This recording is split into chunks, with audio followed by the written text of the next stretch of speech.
Hello again to Datsun Dan's Garage. This is my 1978 Datsun King Cab pickup.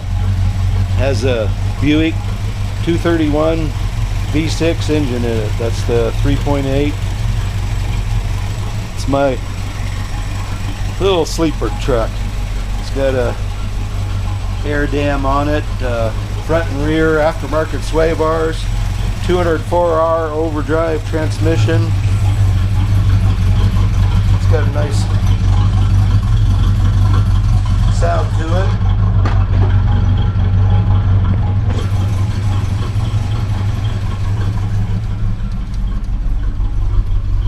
Got a full set of gauges.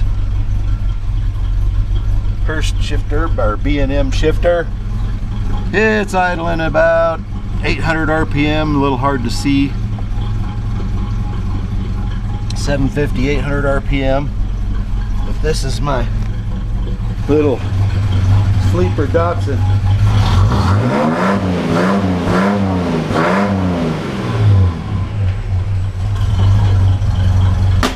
It's fun.